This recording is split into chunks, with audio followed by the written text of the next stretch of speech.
3:35 on a Wednesday afternoon. Never a dull moment when talking about state government issues, and here to talk about some of them, State Representative Jeremy Munson of Lake Crystal. Jeremy, how you doing this afternoon? Good, Darren. Obviously, the big news came out yesterday regarding the state budget situation. Some people were talking as much as a $4 billion deficit. Apparently, that deficit is going to be $1.27 billion deficit over the next 2 years.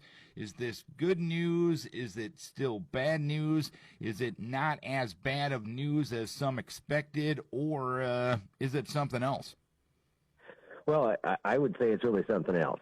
I think it's really important for people to understand why in May of this year, the projections where we were going to be at a $2.6 billion deficit just for the rest of the biennium, just until June 30th of next year. And that was based on the peak of the virus hitting in June and July and everything reopening in the fall. Of course, we stayed locked down for a lot longer than that, and we just started a new lockdown. So it should be concerning that they went from a $2.6 billion deficit in this biennium to a $600 million surplus. It's good news that we're not going to have to raise taxes on people. But the reason why it changed so much is because the state actually saved $1 billion in healthcare spending because people couldn't get to their doctors, right? The state pays for a lot of the medical assistance in Minnesota care. There's a federal match to the healthcare dollars that's gone up because of the health emergency. And so that's more federal money coming in and less state money needed. There was, of course, the $2 trillion that the federal government spent on the stimulus package, sending money out to businesses and to individuals, to families. Those people went out that received these stimulus checks and bought durable goods. They bought televisions. They bought other products that are taxed. We don't tax rent. We don't tax services, service industry and health. We don't tax groceries. We don't tax clothing. But the sales tax revenues shot up because people were out spending their money, and that brought in more revenue. Another thing that brought in more revenue was because tens of thousands of Minnesotans were on unemployment, and they were making more money on unemployment than in the regular jobs they had.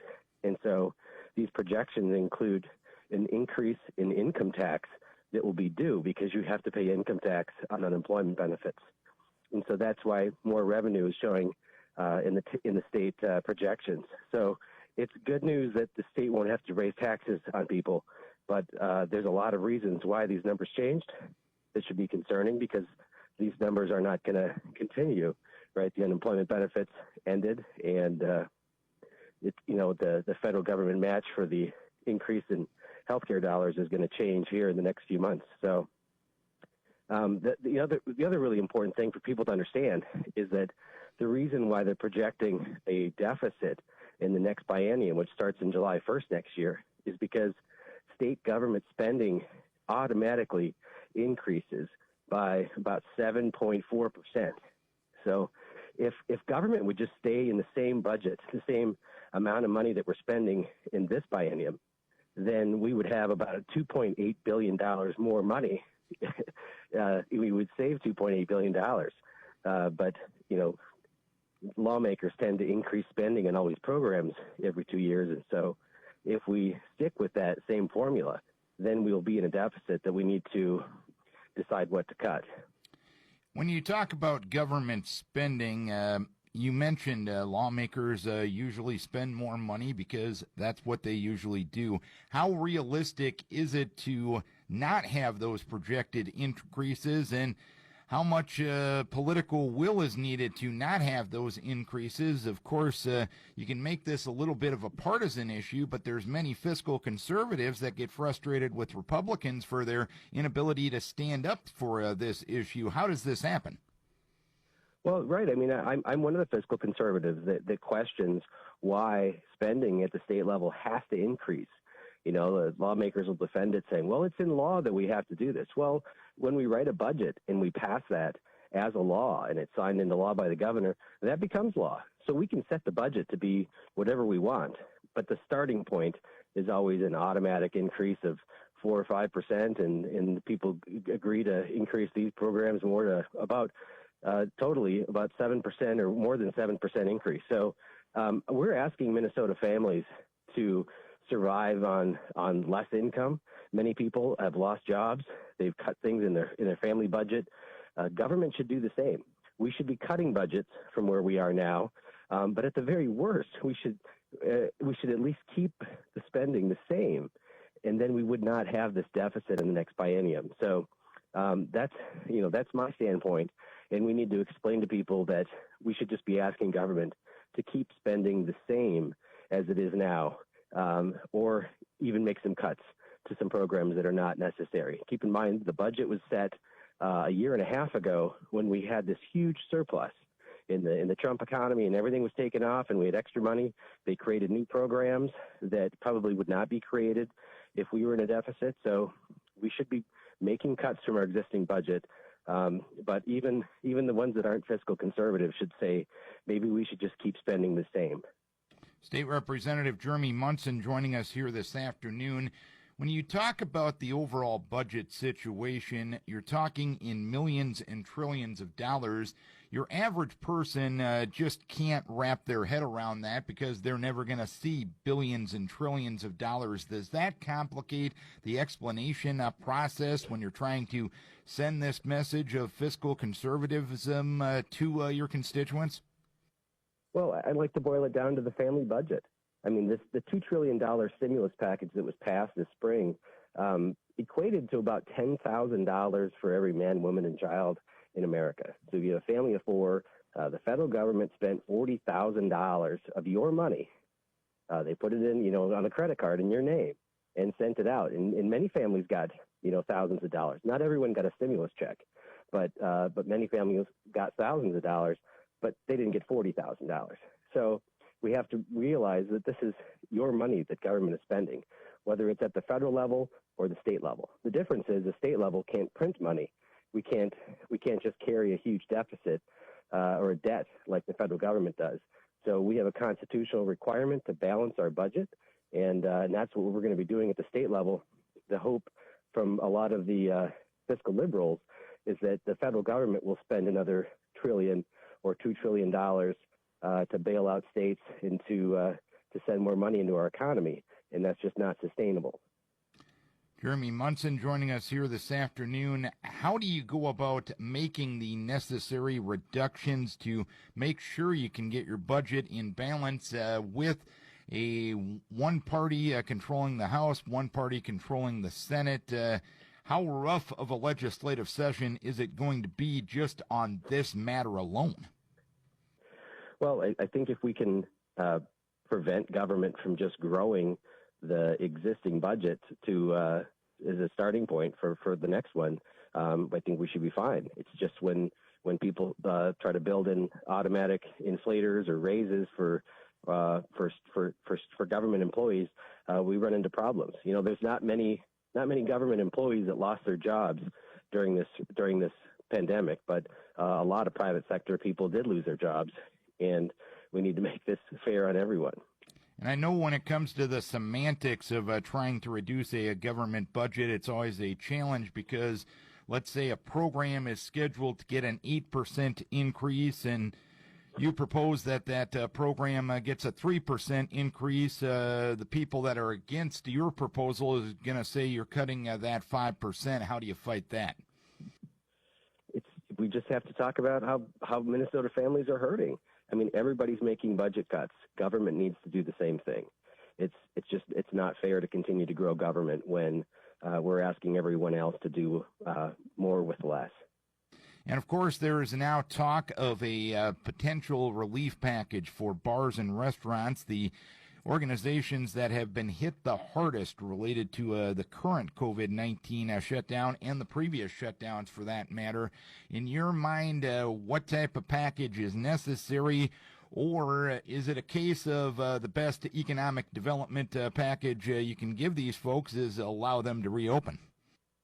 Well, yeah, the latter. I think allowing bars and restaurants to open in establishing their own precautions and how they want to serve the public and how they want to protect their employees is gonna be the best economic stimulus package. Not every restaurant's going to want to open. Not every restaurant is suited to open based on how they're configured or the size of their restaurant. But there's a lot of even gyms that want to open up that have precautions in place should be able to do so. Gymnastics facilities, they can open up. They should be able to open up with cautions. We can't keep all of these businesses shut down and compensate them. We have also a very, very large problem with the eviction moratorium. There's a lot of people that haven't paid rent since January. And, the landlords, the owners of the property, have lost their property. They've been foreclosed on. And, there's people that are losing their entire livelihoods because of these restrictions. And we have to be able to reopen the economy and put in some guidelines to let everybody, earn a living and provide for their families. And in the big picture, are some of these shutdowns hurting local governments? Because I'd imagine gym owners and bars and restaurant owners might have a tough time paying their property taxes next year. Would you agree with that?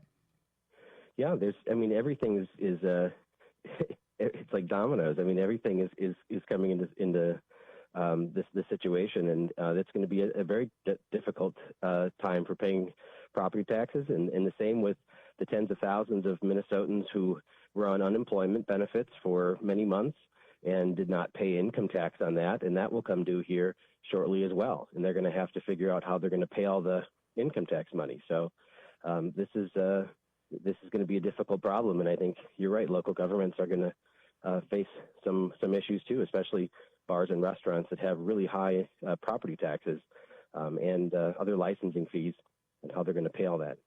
State Representative Jeremy Munson, couple more questions for him. As for a potential relief package for these industries and for the people that work in them, until Congress passes any relief package, can the state realistically do anything? Well, our options are limited based on how little money we have to throw at these different lobbying organizations that want to bail out their members. I've received a lot of phone calls and emails about different industries wanting a handout from government, and I wish they would also put the same energy into allowing their members to safely reopen, because that's ultimately when you pull into an empty restaurant parking lot and you realize the owners and the employees of that restaurant aren't making any money. Taxpayers can't afford to pay for all of the business losses for everything. So we need to be able to reopen our economy. And final question for you. Of course, the state is saying that bars and restaurants were the vector for a lot of the spread, and they went after a lot of the activities that 18 to 35-year-olds are involved with. Of course, the counter argument to that is 18 to 35-year-olds related to COVID aren't seeing a ton of negative outcomes. How do you balance everything related to COVID, trying to manage this surge, at least in positive cases and numbers that we are under right now, but at the same time make sure the economic vitality is there, that a lot of these businesses can move forward? How would you do it if you had to make that decision? Well, shutting down the bars and restaurants to prevent 18 to 30-year-olds from spreading it, it may have sounded like that's the only control government has to control, to shut that venue down. But what are the alternatives? What are those 18 to 30-year-olds doing when they're not going to bars and restaurants? Are they just having house parties instead that the government can't control? That I don't think that's the solution. I think that this conversation is going to change drastically in the next week to 10 days when we start rolling out the vaccine. Right, this has become available. It will be, I'm told, December 15th is when we're going to make it available. And once the vaccine is available, doesn't that change? Shouldn't that allow Minnesota to reopen all of our bars and restaurants? Because now the people that are most vulnerable can be vaccinated and won't be susceptible or be able to spread the disease.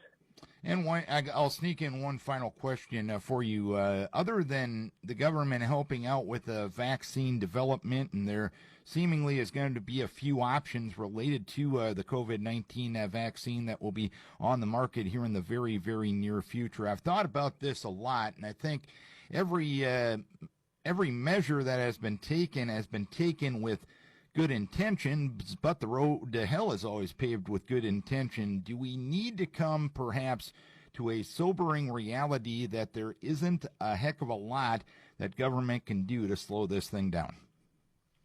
Well, the government's power in this virus is from the beginning was we can buy time. We could put all of these measures in lockdowns to buy 2 or 3 or 4 weeks so that hospitals can build capacity to handle a surge should it happen.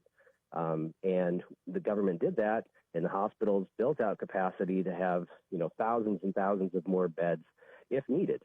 And that plan was never triggered because the hospital capacity never hit that limit that would set up these temporary hospitals and mobilize the National Guard. So that never happened. But the hospitals have had their, capacity built. So there's really nothing else to do to, we can't stop a virus. We can slow the spread at enormous economic cost, but we can't stop the spread of a virus. So teaching people washing their hands, social distancing, that's all well, and that functions well to slow the spread and to keep people healthy. But eventually, government can't do everything to stop the spread of a virus. So we have to let this play out. And the vaccine is great that it's out, and hopefully those that are most vulnerable will be first in line to get the vaccine, and then we can reopen our economy. Jeremy, always appreciate your willingness to share your perspective. We thank you for the time this afternoon. Thank you very much, Darren.